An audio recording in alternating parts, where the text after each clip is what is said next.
প্রিয় দর্শক, আপনাদের সবাইকে স্বাগত জানাচ্ছি এনটিভির প্রতিদিনের আয়োজন স্বাস্থ্য প্রতিদিন অনুষ্ঠানে। আপনাদের সঙ্গে আছি আমি ডাক্তার সানজিদা হোসাইন। দর্শক, যে বিষয়টি নিয়ে আজ আমরা আলোচনা করব সেটি হচ্ছে গাম ব্লিডিং বা মাড়ির রক্তক্ষরণ। এই বিষয়টি নিয়ে আলোচনার জন্য আমাদের স্টুডিওতে আজ উপস্থিত আছেন একজন বিশেষজ্ঞ চিকিৎসক। চলুন প্রথমেই আমরা পরিচিত হই আমাদের আজকের অতিথির সাথে। ডাক্তার মোহাম্মদ সাইফুল আজম রঞ্জু ১৯৭৫ সালের ডিসেম্বর মাসে পটুয়াখালী জেলায় জন্মগ্রহণ করেন। তিনি ২০০০ সালে রাজশাহী মেডিকেল কলেজ থেকে বিডিএস ডিগ্রি অর্জন করেন। এরপর তিনি চিকিৎসা বিজ্ঞানে উচ্চতর এমএস ডিগ্রি লাভ করেন। বর্তমানে তিনি বঙ্গবন্ধু শেখ মুজিব মেডিকেল বিশ্ববিদ্যালয়ে ওরাল ও ম্যাক্সিলোফেশিয়াল সার্জারি বিভাগের কনসালটেন্ট হিসেবে কর্মরত আছেন। আপনাকে স্বাগত জানাচ্ছি। মাড়ির রক্তক্ষরণ বা গাম ব্লিডিং অত্যন্ত সাধারণ একটি সমস্যা। আমরা প্রায়ই দেখে থাকি, কিছু হলেই রোগীরা বলে থাকে বা নিজেরাও নিজেদের ক্ষেত্রে অনেক সময় দেখি যে মাড়ি দিয়ে রক্ত আসছে। তো শুরুতে একটু জানতে চাইবো যে এই যে মাড়ির রক্তক্ষরণ, এর পেছনের কারণগুলো কি কি? ধন্যবাদ আপনাকে। কারণ যেগুলো হয় সাধারণত কিছু হয় মুখের কারণ, মুখের কোনো সমস্যা থাকলে নিজস্ব কারণ, আর কিছু কিছু থাকে হচ্ছে সিস্টেমিক কোনো ডিজিজ থাকলে, যেটা মুখের কারণে আমরা যেগুলো চেম্বারে বা হসপিটালে যে রোগীগুলো দেখি ম্যাক্সিমাম সময় যেটা দেখা যায় ক্যালকুলাস বা যেটাকে বাংলায় পাথর বলে, পাথর থেকে যে জিঞ্জিভাইটিস বা মাড়ির যে প্রদাহ হয়, দাঁতের যে পাথর, আচ্ছা, দাঁতের এবং মাড়ির ওই গোড়াতে পাথর জমে থাকে বা প্লাক বলে, অনেকটা প্লাকের জন্য জিঞ্জিভাইটিস হয় বা মাড়ির প্রদাহ। এই মাড়ির প্রদাহের ফলে মাড়ি থেকে রক্ত বের হয়। আবার আরেকটা যেটা এই অ্যাডভান্স কেস, যেটা অনেকে পাইরিয়া বলে, এ থেকেও অনেক সময় মাড়ি থেকে রক্ত বের হয়। এবং এই সাধারণত রক্ত বের হয় অনেকে তাদের কমপ্লেইন থাকে যে আমার যখন ব্রাশ করি তখন খুব ব্লিডিং হয়, অথবা সকালবেলা দেখলাম যে ঘুম থেকে ওঠার পর যখন বেশি লালার সাথে তখন তার রক্ত আসে। আর আরেকটা যেগুলো অন্য যে সিস্টেমিক কজ, যেমন অনেক সময় যদিও রোগীর অন্যান্য সিমটমও থাকে সাথে সাথে, যেমন যাদের লিউকেমিয়া বা ব্লাড ক্যান্সার হয় তাদের এটা হতে পারে, বা অ্যাপ্লাস্টিক এনিমিয়া, অথবা বা অনেক ধরনের ব্লিডিং ডিসঅর্ডার থাকে, যেমন পারপুরাতে হয়। আবার কারো কারো ডেঙ্গুতেও গাম ব্লিডিং হয়, ম্যানিফেস্টেশন হিসেবে ওটা চলে আসে। তবে তাদের সাথে এই সিমটমের সাথে তাদের অনেক জ্বর থাকে, তারপর অনেক দিন ধরে জ্বর থাকে এবং তাদের বডি ওয়েট লস করে, এগুলো তো তাদের সাথে আনুষঙ্গিক থাকে। অনেক আনুষঙ্গিক কিছু উপসর্গ অবশ্যই থাকবে যদি সিস্টেমিক হয়। আচ্ছা, তো দাঁতের নিজস্ব বা মুখের নিজস্ব যে কারণগুলোতে আমাদের দেখা যাচ্ছে যে অনেক ক্ষেত্রেই গাম ব্লিডিং বা মাড়ির রক্তক্ষরণ হচ্ছে, আপনি ইতিমধ্যেই বলেছেন যে প্রদাহজনিত সমস্যা এটি হতে পারে। তো আসলে আমার যেটি মনে হয় যে চিকিৎসার চেয়ে এক্ষেত্রে প্রতিরোধটা অনেক বেশি গুরুত্বপূর্ণ, কারণ অত্যন্ত সাধারণ একটি সমস্যা, সেই সমস্যা থেকে একটা সময় যদি সেই চিকিৎসা করা না হয় বা যদি একটু সতর্ক থাকা না হয়, অনেক জটিল দিকে চলে যেতে পারে। তো আসলে প্রতিরোধের বা এই যে গামের ব্লিডিং হচ্ছে বা মাড়ি থেকে রক্ত হচ্ছে, প্রতিরোধের জন্য কি করণীয়? প্রতিরোধের জন্য প্রথমত আসলে ওরাল হাইজিনটা মেনটেন করা। ওরাল হাইজিন মেনটেন করতে গেলে সেক্ষেত্রে ব্রাশ রেগুলার 2 বার, সকালে ঘুম থেকে উঠে আর একবার হচ্ছে রাতে ঘুমাতে যাওয়ার আগে।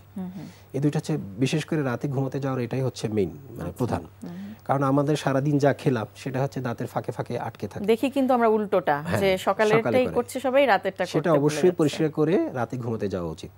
আর দ্বিতীয়ত, কারো যদি প্লাক বা ক্যালকুলাস হয়ে থাকে সেক্ষেত্রে তারা অবশ্যই ডাক্তারের পরামর্শ নেওয়া এবং ওই প্লাক বা ক্যালকুলাসটা রিমুভ করা, যেটা আমরা স্কেলিং করে রিমুভ করে থাকি।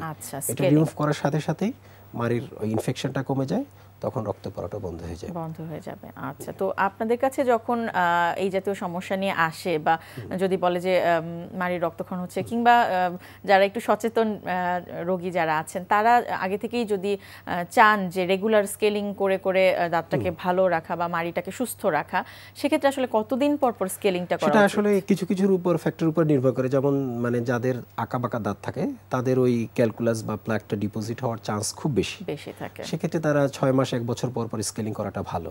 আবার যারা অনেক সময় ডায়াবেটিক পেশেন্ট থাকে তাদেরও তো ইনফেকশনের চান্স খুব বেশি, তাদেরও 1 বছর অন্তর অন্তর স্কেলিং করা উচিত। আর নর্মালি হয় 2 বছর 2.5 বছর পর স্কেলিং করাটাই আমার কাছে আচ্ছা, তো স্কেলিংটা হচ্ছে 6 মাস 1 বছর বা 1.5 বছর 2 বছর পর পর করছে, কিন্তু প্রতিদিনের যে হ্যাবিটটা সেটিকে কিন্তু আমরা সবাই একটু নেগলেক্ট করছি। তো সেক্ষেত্রে আপনি ইতিমধ্যে বলেছেন যে 2 বার দাঁত ব্রাশ করতে হবে, মুখ পরিষ্কার করতে। মুখ পরিষ্কার করার আর কোন কোন বিষয়গুলো আসলে রয়েছে? ব্রাশের সাথে সাথে অনেক সময় আমরা ফ্লসিং করে থাকি, যেটা ওই যে সুতা দিয়ে, অনেকে বলে যে সুতা দিয়ে পরিষ্কার, বিশেষ করে 2 দাঁতের গ্যাপে যে খাবারগুলো, ফুড পার্টিকেলগুলো জমে থাকে, ডেন্টাল ফ্লস বলে, সব জায়গায় পাওয়া যাচ্ছে। হ্যাঁ, ওটা সব জায়গায় পাওয়া যায়। আর সাথে সাথে আরেকটা জিনিস, যেটা ফুড হ্যাবিটটাও একটু চেঞ্জ করতে হবে। যেমন আজকালকার সবাই মানে ফাস্ট ফুডের মানে প্রতি খুবই আসক্ত, আর ওই ফাইবারযুক্ত খাবারটা কম খায়, তাদের এই ক্যালকুলাস বা প্লাকটা জমে থাকার চান্সটা খুব বেশি। আমি তাদেরকে বলবো মানে এই খাবারগুলো, বিশেষ করে ফাস্ট ফুড খাবারগুলো অ্যাভয়েড করা উচিত, এবং ফাইবারযুক্ত খাবারটা যতটুকু সম্ভব কম খায়, এবং ফাইবারাস ফুডগুলো খাওয়া উচিত, আর ফাইবারযুক্ত খাবারগুলো অবশ্যই বেশি খাওয়া উচিত। আচ্ছা, আমরা আসলে দেখি যে এইসব ফাস্ট ফুডগুলো বা জাঙ্ক ফুডগুলো কখনোই আমাদের স্বাস্থ্যের জন্য খুব সুখকর কিছু বয়ে আনতে পারে না। আসলে কোনো রোগের ক্ষেত্রেই সব ডাক্তার বা চিকিৎসক যারা আছেন একই পরামর্শ কিন্তু আমাদের প্রতিদিন দিয়ে যাচ্ছেন এই বিষয়টি নিয়ে। আচ্ছা, তারপর একটু জানতে চাইবো যে স্কেলিং এর বিষয়ে অনেকে কিন্তু একটা অভিযোগ বা ভ্রান্ত ধারণা অনেকের মধ্যে চলে আসে যে স্কেলিং করার পরপরই দাঁতগুলো আলগা হয়ে যাচ্ছে বা মাড়ি ফুলে যাচ্ছে। এটা আসলে তাদের একটা ভুল ধারণা। কারণ হয় কি, স্কেলিং করার পর যে পাথরটা ডিপোজিট থাকে, ওই পাথরটা চলে যায়। তখন মানে দাঁতের বা মাড়ির যে একটা গ্যাপ থাকে, যদিও গ্যাপটা যদি কেউ যদি অনেক অ্যাডভান্স মানে যদি খুব বেশি ডিপোজিট থাকে, তাদের কাছে মনে হয় যে অনেক ফাঁকা হয়ে যাচ্ছে, তাদের মনে হওয়াটাই স্বাভাবিক। কারণ ততদিনে তো অনেক মানে স্টোন বা ক্যালকুলাসটা জমে যায়, তার জন্য হয় কি দাঁতগুলো ফাঁকা ফাঁকা হয়। কিন্তু ওইটা যদি ওইভাবেই রেখে দেয়, সে যদি কখনোই স্কেলিং না করে, আস্তে আস্তে ওই মাড়িটা ওই হাড় থেকে বা দাঁত থেকে আলাদা হয়ে যায়, পুরোপুরি সংযোগটা বিচ্ছিন্ন হয়ে যায়, এবং আস্তে আস্তে মাড়ি ক্ষয় থেকে হাড় ক্ষয়ের পর দাঁতগুলা মোবিলিটি বা নড়ে যায়, তখন মানে তার দাঁতগুলো ফেলে দিতে হয়। কিন্তু সে যদি আগে একটু সাবধান হয় এবং যদি নিয়মিত স্কেলিং করে, তাহলে দাঁতগুলো হাড়ের সাথে মজবুতভাবেই আটকে থাকে। আর এই যে স্কেলিং পরবর্তী যে আলগা ভাবটা, সেটি খুব অল্প সময়ের মধ্যে 1-2 সপ্তাহের মধ্যে ওই গাম দিয়ে ম্যাক্সিমাম অংশটাই ফিল আপ হয়ে যাচ্ছে। আচ্ছা, একটু শিশুদের দাঁতের বা মুখের যত্নের প্রসঙ্গে আসি, কারণ আমরা শুধু বড়দের দাঁত নিয়ে এত বেশি চিন্তিত থাকি, শিশুদের দাঁতের কথা কিন্তু আমাদের মাথায় থাকে না। মুখে এবং দাঁতের অনেক সময় কিন্তু আমাদের শিশুদের মাড়ি থেকেও রক্তক্ষরণ হতে আমরা দেখি রোগীদের ক্ষেত্রে। তো সেক্ষেত্রে ওদের দাঁত যত্নের বিষয়ে আপনি কি পরামর্শ দেবেন? ওদের মানে যত্ন যেটা, সেটা হচ্ছে ওদের তো অবশ্যই ব্রাশ করতে হবে, বিশেষ করে মা বাবা যখন রাতে ব্রাশ করতে যায়, সাথে সাথে শিশুদেরকে সাথে নেওয়া উচিত।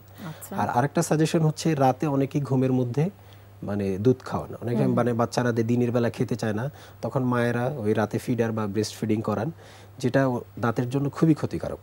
আচ্ছা, তো সেক্ষেত্রে কি করা উচিত? সেক্ষেত্রে আমাদের মানে সাজেশন হচ্ছে যতটা সম্ভব তাকে দিনের বেলা খাওয়াতে, আবার যদি রাতে ঠিকই খাওয়াতে হয়, সাথে সাথে অন্য একটা ফিডারে পানি দেওয়া উচিত। তাহলে হয় কি, দাঁতের সুগারটা আর লেগে থাকে না, যার জন্য দাঁতের ক্ষয়টাও অনেক কমে যায়। তো শিশুদের ক্ষেত্রে আমি আরেকটু জানতে চাইবো যে অনেক সময় কিন্তু সামনের দাঁতগুলো আমরা দেখি যে ক্ষয় হয়ে যাচ্ছে, তো সেটির কারণ কি, এবং সেক্ষেত্রে আপনারা কি ধরনের? সেটার কারণ মেইনলি ওইটাই, মানে রাতে ফিডিং মানে খাওয়ানো, ফিডারে ওইটা খাওয়ানো। কারণ যখন রাতে খায়, নিচের দাঁত ঠিকই মানে সেফ থাকে, কারণ ওই জিহ্বাটা নিচের দাঁতটাকে আটকে রাখে, বাট ওই যখন ওই উপরে দাঁতে সুগারটা লেগে থাকে, ওই ক্যারিজটা মেইনলি ওই সুগার থেকে যে একটা অ্যাসিড হয়, সে বা ওই জীবাণু থেকে যে অ্যাসিড হয়, ওই অ্যাসিড থেকেই মেইনলি মানে ক্ষয়টা শুরু হয়। একটু ধারণা অনেকের থাকতে পারে যে শিশুদের দাঁত নিয়ে তো আসলে খুব চিন্তার কিছু নেই, কয়েকদিন পরে পড়ে যাচ্ছে, আবার নতুন দাঁত উঠবে, সেটা ভালো আসবে।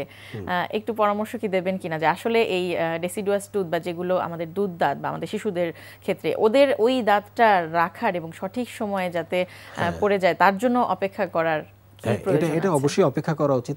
আর্লি যদি আমি কোনো দাঁত ফেলে দিই, বা কারো যদি দাঁত ক্যারিজ হয়ে দাঁতটা একদম নষ্ট হয়ে গেল বা ফেলতে হচ্ছে, সেক্ষেত্রে মানে শিশুদের একটা প্রবলেম হয়, পরবর্তী যে পার্মানেন্ট বা স্থায়ী দাঁতগুলো যে উঠে, ওগুলো অনেক সময় উঠে না, অথবা আঁকা বাঁকা উঠে। এবং আরও একটা বেশি, যেটা সবচেয়ে বেশি প্রবলেম, যে চোয়ালের মানে গঠনটা ঠিক মতো হয় না, অনেক সময় চোয়াল ছোট হয়, এবং এই ক্ষেত্রে ম্যাক্সিমাম ক্ষেত্রে মানে দাঁতগুলো ওই চোয়ালের ভিতরে থেকে যায়, অথবা আঁকা বাঁকা উঠে যায়।